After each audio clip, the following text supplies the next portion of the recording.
Hello everybody. I have the privilege of being with Jonathan Mays here, who's just arrived, having cycled from Southwark Cathedral. Jonathan is the newly appointed CEO of the Cathedral Music Trust. He's here for the weekend because they're all gathered to have a good weekend and a conference, I believe, and some performances or a gathering. A gathering, yeah. So welcome, Jonathan, to the Cathedral, and tell us a little about the Trust. Yeah, if you wish.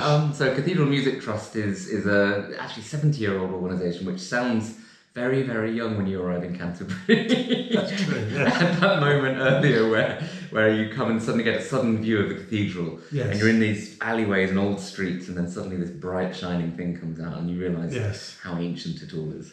Anyway, That's right. We're not that old, we're 70. Started life post-war as a Friends of Cathedral Music to try and help what was a very difficult time for cathedral choirs. Yes. Around 5 years ago, we became Cathedral Music Trust. So Right, we try and okay. grow the amount of support that we can give, which we've been doing. So Yes, yes. we support a lot of, not just cathedrals, but mostly cathedrals around the country, in the UK and Ireland as well. That's financially, so we give around $500,000 a year in that respect, which is helpful, but actually that's the other part of this, is we recognise that's only a very small drop in a big pond. Yes. So the other part that we play is really around advocacy for the music within the context, both inside the church, so with people, clergy, administrators and others, but also more externally to let the wider public really understand what goes on when they see maybe once a year they'll see carols from Kings, or they'll see the choir of the coronation, and really to try and get people to understand just how much there is. Yes. And how amazing it is, like how world renowned it is. Yeah. When I think of our evensong, which most cathedrals do, and it's a wonderful heritage, because I think to myself, there's somebody who wrote a piece of music in the 15th or 16th century, or earlier, let's say. And here there's a director of music, there's a choir, there's an organist, all working hard every day of the week, practicing and rehearsing these wonderful pieces of music, and they all get together, and it all comes together in a beautiful cathedral, and it's free, and you can just wander in and sit down and listen to it.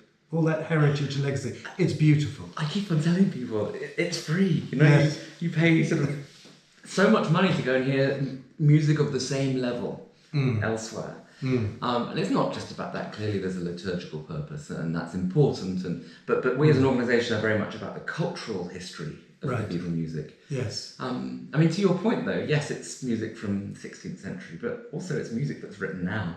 No, very much so, And yes. for us, actually, that's a really important point, is that we're not a heritage organisation, it's a living tradition. As you can, we're about to go across to Evensong at the cathedral today, and we're here for this gathering, and all of our supporters coming and people who really care deeply coming in. And I think it's important that in-person seeing, we understand it better post-COVID, that in-person aspect of it.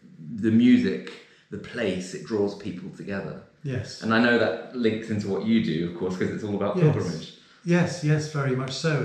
I think there has been a re-evaluation of life post-COVID. I think people are looking for meaning in life, and pilgrimages, we're seeing a beautiful resurgence, I think, for that reason, that people are looking back to the old ways, to the old culture and history, to these sacred spaces and these religious ritual of pilgrimage in between the sacred spaces.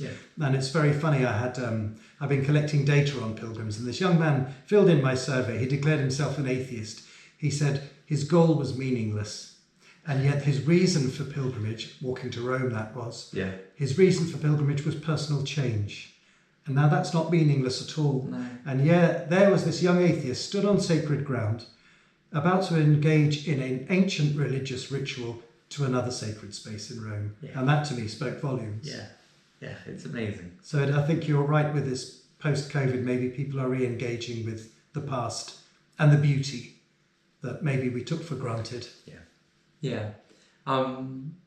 And it's interesting, the word pilgrimage, for me, because I'm on this ride, I'm going to all the places we funded, so it's cathedrals and lots of other places around the country. I'm about 2/3 the way in, so about 2,000 miles into this. Right. And actually, as I've gone, it's become a pilgrimage. I didn't describe it as that initially. Okay, right, that's interesting. Yes. I described it as a challenge or as a ride. And yes. as I've gone on longer and longer, it has felt that. And there have been, I suppose, in what all pilgrimages you describe as having these sort of euphoric or profound moments. And I have them almost every day when I'm out on the bike. Well, I mean, that sounds grand, it's not in a way, because the pilgrimage is more about the journey than the destination. Yeah. And you do pick up things along the way. It can be the smallest thing. It could be a cow that's looking at you in a field. But it's happening a lot, and I'm finding it really powerful personally. Yes, good. Obviously, I'm doing something that's designed for an organisation and for a charity, but actually the personal value of it has been really big. Yeah. Anyway, fun. Good. Anyway, it's really nice to be here. Great. Thanks for the welcome to Canterbury. Not at all. I've got to go and do. You've got to go and do your thing. Yeah. Well, we'll say goodbye.